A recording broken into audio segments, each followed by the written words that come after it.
Pernah nggak kalian ngeliat adegan penjahat yang mau membobol brankas di film-film? Mereka putar-putar kombinasi gemboknya dan tiba-tiba klik! Dengan ajaibnya brankas bisa kebuka dan mereka bisa membawa keluar banyak uang. Tapi kalian pernah kepikiran nggak kalau kalian yang nggak punya ilmu buat nebak kode brankas, kira-kira berapa lama waktu yang kalian butuhkan buat ngebuka brankas itu? Ada yang bisa tebak?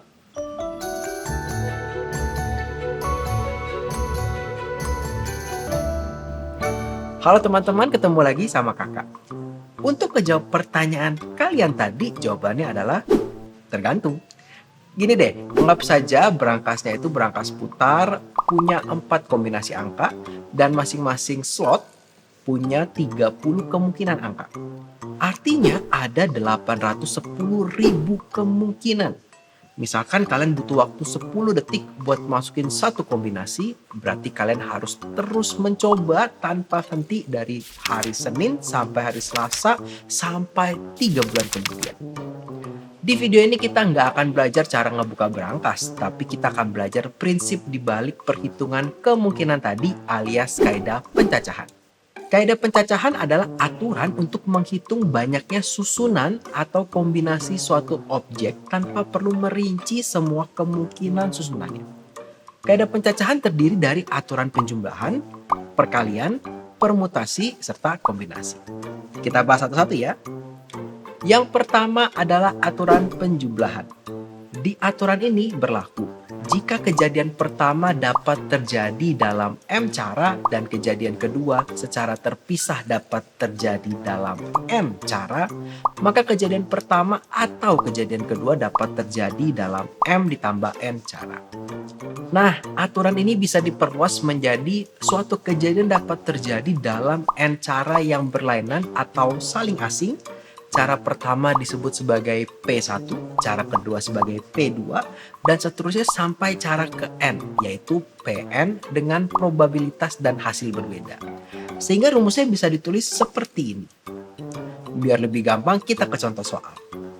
Di dalam kantong dimasukkan 10 kelereng berwarna merah, 7 kelereng berwarna hijau, 5 kelereng berwarna kuning, dan 3 kelereng berwarna biru. Berapa banyak kemungkinan untuk mengambil satu kelereng berwarna merah, atau hijau, atau kuning, atau biru? Gampang ya, karena yang ditanya adalah kemungkinan mengambil satu kelereng warna apapun, tinggal dijumlahkan aja seluruh kelereng yang ada. Maka jawabannya adalah 25. Sekarang kita lanjut ke kaidah pencacahan yang kedua, yaitu aturan perkalian. Kalau di aturan ini berlaku jika kejadian pertama dapat terjadi dalam M cara dan setiap kejadian pertama diikuti oleh kejadian kedua yang terjadi dalam N cara, maka kejadian pertama dan kejadian kedua tersebut secara bersama-sama terjadi dalam M dikalikan N cara. Biar gak bingung, langsung aja ke contoh soal. Misalnya kamu lagi bertamasya ke kota Bukit Tinggi sedangkan kamu tinggal di Banda Aceh. Sebelumnya kamu juga mau singgah terlebih dahulu di kota Medan. Jika ada 3 jalur yang bisa ditempuh dari Banda Aceh ke Medan, yaitu jalan A, B, dan C, lalu ada 4 jalur yang bisa ditempuh dari Medan ke Bukit Tinggi, yaitu K, L, M, dan N. Ada berapa kemungkinan ya rute perjalananmu? Jawabannya ya tinggal dikalikan aja. Jadi banyak jalan yang dapat kalian tempuh dari kota Banda Aceh menuju kota Bukit Tinggi melalui kota Medan adalah 12 jalan berbeda. Nah, ternyata untuk beberapa kejadian aturan perkalian tadi dapat diperluas menjadi seperti berikut. Jika ada K kejadian dengan setiap kejadian memiliki hasil N1, N2, sampai NK yang berbeda, maka banyak hasil berbeda yang mungkin dari M kejadian tersebut secara berurutan diberikan oleh hasil kali N1, kali N2, kali N3, sampai NK. Contohnya begini. Di dalam ruang kelas tersisa 4 kursi kosong. Saat itu ada Rina, Stefanus, Dinda, dan Gilang. Adalah 4 siswa yang belum mendapatkan tempat duduk. Berapa banyak cara berbeda untuk mereka berempat menduduki kursi tersebut? Kita misalkan 4 kotak berikut menampilkan 4 kursi dalam ruang kelas. Kotak pertama dapat diisi dengan 4 cara, yaitu oleh siapa saja dari keempat siswa tersebut. Berikutnya, karena satu siswa sudah duduk di kursi pertama, tersisa 3 cara untuk kursi kedua. Begitu seterusnya sampai siswa terakhir duduk di kursi keempat. Dengan menggunakan aturan perkalian, maka banyaknya cara yang berbeda untuk susunan siswa dan posisi duduknya adalah 24 cara. Oke, sebelum kita lanjut ke kaidah berikutnya, kita akan membahas sebentar tentang faktorial. Bilangan ini ditandai dengan tanda seru. Misalnya, kita punya bilangan asli n, berarti n faktorial notasinya seperti ini. Nah, rumus inilah yang akan kita pakai buat mencari nilainya. Langsung aja ke contoh soalnya, misalkan kita disuruh mencari 5 faktorial, berarti kayak gini. Kalau sudah paham, kita lanjut ke pembahasan berikutnya, yaitu soal permutasi. Apa ya itu ya?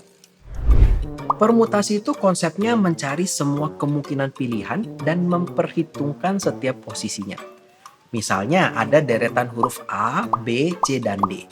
Susunan-susunan huruf ini bisa terbentuk jika yang diminta adalah permutasi 4 huruf dari sekumpulan huruf tersebut. Terus bisa jadi seperti ini kalau yang dicari adalah permutasi 3 huruf dari 4 huruf yang ada. Kalau yang dicari 2 huruf dari 4 huruf yang ada, susunannya bisa seperti ini. Nah, permutasi itu bisa dibagi jadi 3 jenis. Tapi di video ini kita bahas 2 saja ya, yaitu permutasi yang semua unsurnya beda dan permutasi yang beberapa unsurnya sama. Yang pertama adalah permutasi yang semua unsurnya beda. Sebelum kita masuk ke rumus, kita harus memahami notasinya terlebih dahulu. Jadi ini adalah notasi dari permutasi tersebut. Notasi ini menunjukkan permutasi R yang merupakan unsur dari N unsur berbeda tanpa pengulangan. Untuk mencari nilainya, kita bisa menggunakan rumus ini. Oke, daripada bingung, kita coba kembali ke contoh siswa dan posisi duduk tadi. Bedanya, sekarang ada 10 siswa untuk mengisi 4 kursi. Artinya, R-nya adalah 4 dan N-nya adalah 10. Sekarang kita bisa melakukan perhitungan permutasinya dengan menggunakan rumus yang tadi. Jadinya seperti ini. Jadi, untuk mengisi 4 kursi tadi dengan 10 siswa, ada 5040 cara yang berbeda. Nah, sekarang permutasi yang berikutnya adalah permutasi yang beberapa unsurnya sama. Misalnya ada sekumpulan unsur M. Nah, di dalam kumpulan unsur ini ada beberapa kelompok yang kita sebut seperti M1, M2, M3, dan seterusnya. Lalu tiap kelompok ini terdiri dari beberapa anggota. Nah, kalau seperti itu, rumus ini yang bisa kita pakai untuk mencari permutasi dengan beberapa unsur sama tersebut. Kalau ada pertanyaan, berapa banyaknya permutasi yang berbeda dari kata Mississippi? Jawabannya mudah saja. Kata ini terdiri dari 11 huruf, yaitu 4 jenis huruf I, 4 jenis huruf S, 2 jenis huruf P, dan 1 jenis huruf M. Kalau dimasukkan ke rumus tadi, jadinya seperti ini.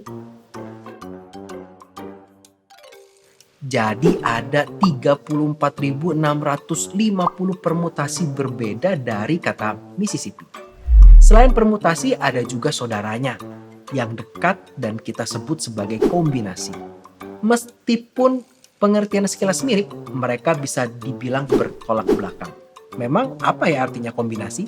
Kombinasi artinya pengelompokan atau pemilihan dari semua atau sebagian elemen suatu himpunan tanpa memperhatikan posisi dalam pemilihannya. Rumusnya seperti ini nih. Jadi kombinasi ini kita simbolkan dengan huruf C.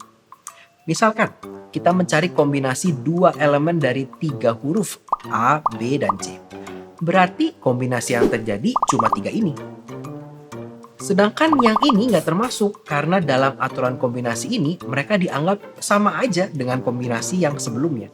Jadi kalau dihitung menggunakan rumus yang tadi hasilnya akan seperti ini.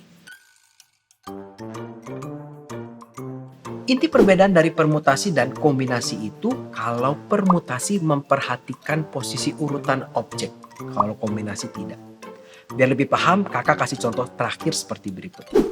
Misalkan ada pemilihan perangkat kelas.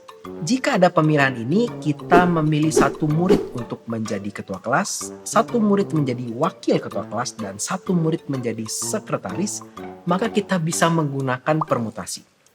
Hal ini karena seandainya Anton terpilih jadi ketua dengan Anton terpilih jadi wakil ketua, itu adalah dua kejadian yang berbeda.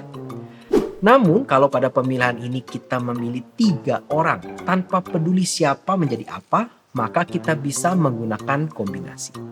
Hal ini karena tidak ada perbedaan jika yang terpilih adalah Anton, Budi, dan Cika atau Budi, Cika, dan Anton. Nah, kita sudah belajar kaidah pencacahan serta permutasi dan kombinasi. Mungkin kalian juga belajar lebih baik tidak usah merampok daripada harus menghabiskan waktu 3 bulan memutar berangkas. Terima kasih sudah menyaksikan video ini, selamat belajar dan sampai jumpa di video berikutnya.